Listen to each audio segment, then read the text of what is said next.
Saudara-saudari, Bapak dan Ibu, rekan-rekan muda, anak-anak, semuanya, Shalom Alaikum. Hari ini kalau dihitung dari hari raya Natal adalah hari yang ke-40 dan secara tradisional dalam kebiasaan liturgi Gereja Katolik, hari ini adalah penutup masa Natal. Meskipun sejak tahun 1962 kemudian tidak lagi dijadikan penutup masa Natal, tetapi pestanya masih. Pesta hari ini disebut sebagai Pesta Yesus Kristus Tuhan dipersembahkan di Bait Allah. Kalau kita mendengarkan firman Tuhan khususnya dalam bacaan ketiga Injil, maka kita akan mendapati 3 peristiwa atau 3 kejadian yang berlangsung di dalam satu waktu atau satu tempat. Tempatnya di Yerusalem, di Bait Suci Tuhan. Kejadian pertama, Yesus Kristus yang dipersembahkan ke Bait Allah. Kejadian kedua adalah Bunda Maria yang dikuduskan kembali atau ditahirkan kembali. Kejadian ketiga, pertemuan Simeon dan Hana dengan Sang Mesias dan nubuat yang disampaikan oleh Simeon. Simeon seorang nabi, Hana seorang nabiah. Nabiah itu berarti nabi perempuan. 3 kejadian dalam satu peristiwa. Kita bahas mulai dari yang pertama supaya dapat mengambil manfaat di dalam hidup kita masing-masing. Yang pertama, Yesus Kristus yang dipersembahkan di Bait Allah. Kenapa? Yesus Kristus adalah orang Yahudi, Bunda Maria orang Yahudi, Bapak Yusuf orang Yahudi, maka perlu mengikuti adat budaya Yahudi dan hukum Tuhan dalam hukum Taurat yang menyatakan setiap anak sulung harus dipersembahkan. Kenapa? Yang sulung-sulung miliknya Tuhan. Apalagi anak sulung miliknya Tuhan Yesus Kristus, anak sulung, maka dipersembahkan kepada Tuhan. Persembahan, maka mengingatkan kita juga persembahan. Berarti hari ini ketika Yesus Kristus dipersembahkan ke Bait Allah, ada bagian dari milik kita, ada bagian dari hidup kita miliknya Tuhan. Kita diingatkan satu hal mengenai itu. Maka kalau mau direfleksikan, direnungkan, apa persembahan untuk Tuhan? Aku sudah mempersembahkan apa untuk Tuhan? Sebab apa? Ada loh bagian dari hidup kita ini yang miliknya Tuhan. Ya memang semuanya miliknya Tuhan tentu saja. Hidup kita memang dari Tuhan. Tapi ada bagian-bagian tertentu yang perlu dipersembahkan kepada Tuhan. Itu makna yang pertama ketika kita tahu Yesus Kristus dipersembahkan ke Bait Allah. Nomor 2 adalah Bunda Maria yang ditahirkan kembali. Sebab apa? Dalam hukum Taurat, menurut agama Yahudi, kalau seorang perempuan melahirkan, dia mengalami kenajisan secara ritual. Maksudnya apa?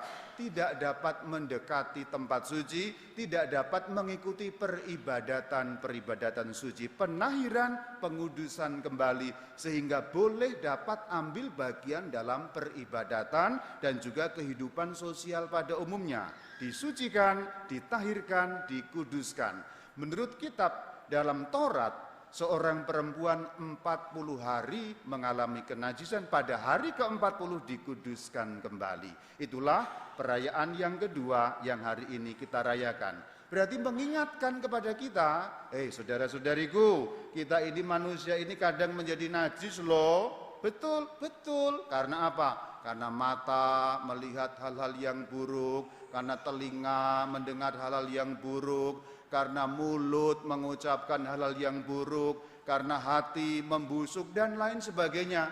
Itu yang membuat kita menjadi najis. Ada saatnya karena kita merayakan apa yang disebut sebagai penahiran Bunda Maria, diingatkan loh, yang najis perlu ditahirkan, perlu dikuduskan. Ruangan yang kotak di sebelah sana lama kosong loh saudara-saudari, berdebu loh itu namanya ruang apa? Ruang pengakuan dosa, ruang penerimaan sakramen tobat.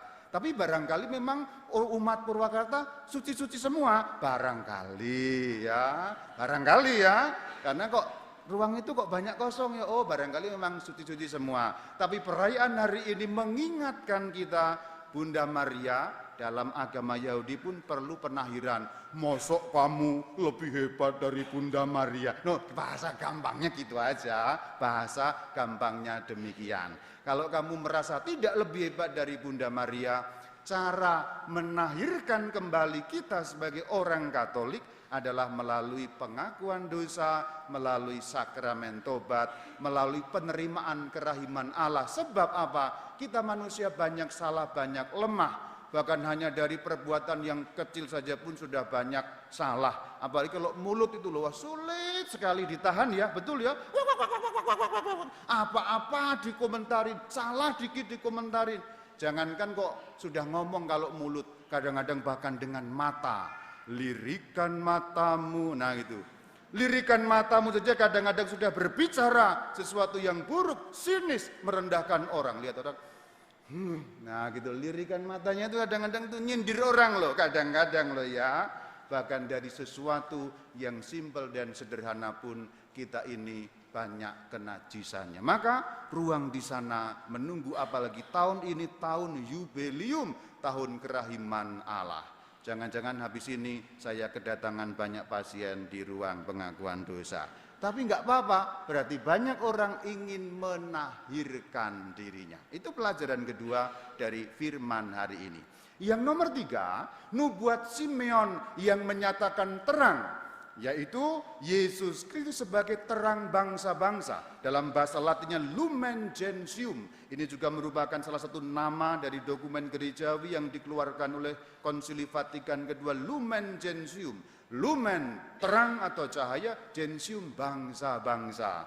Dinubuatkan oleh Simeon bahwa terang, yang dimaksud terang adalah Yesus Kristus Tuhan, akan menerangi bangsa-bangsa. Memang waktunya panjang, sebab kita di Indonesia ini baru mengenal terang itu belum terlalu lama. Kalau orang-orang di Yerusalem, orang-orang di Timur Tengah, orang-orang di Eropa sudah kenal terang ini dari zaman 2000 tahun yang lalu. Indonesia harus menunggu para misionaris datang. Barangkali Indonesia tidak merata, baru abad ke-16, contohnya baru ke daerah timur sana, ke daerah Maluku, Santo Francisco Xaverius, tapi Pulau Jawa belum. Pulau Jawa baru mengenal terang itu abad 18, abad 19, tahun 1800-an. Sampai hari ini hampir seluruh dunia mengenal terang abadi, yaitu Yesus Kristus Tuhan itu. Maka hari ini secara tradisional juga disebut sebagai misa lilin atau misa cahaya atau misa terang. Suatu saat nanti, mungkin tahun depan, kalau perayaannya pada waktu malam, kita bisa rayakan namanya misa lilin atau misa terang. Biasanya perayaan hari ini 2 November, umat membawa lilin mirip-mirip seperti malam Paskah yang kita membawa lilin. Itulah kenapa hari ini disebut sebagai misa lilin, misa terang, misa cahaya. Tapi kalau perayaannya siang ini kan nggak lucu ya, pakai lilin kan sudah terang ya. Biasanya pada waktu malam. Semoga tahun depan kita adakan pada waktu malam sehingga kita bisa membawa lilin yang melambangkan terang Kristus itu. Maka bagian terakhir atau yang ketiga ini, Yesus Kristus terang. Tapi ingat, kita juga terang meskipun tidak seterang Kristus. Kalau gambarkan Kristus terangnya kayak matahari, kita ini terangnya kayak lilin aja lah, kecil-kecil, kadang-kadang ketiup angin mau mati juga ya, tapi tetap terang lah. Kalau mati lampu kan ada gunanya ya, meskipun lilin kecil itu ada gunanya, kita juga terang. Sebab firman Kristus, kamu adalah terang. Kalau kita menjadi terang, bahasa simpelnya, saya pakai bahasa Jepang aja, kalau dijelaskan muter-muter rumit lah. Bahasa gampangnya kalau kamu terang, itu berarti kan nggak membawa kegelapan ya. Simpelnya kalau orang ketemu kamu terus jadi cerah hidupnya gitu loh.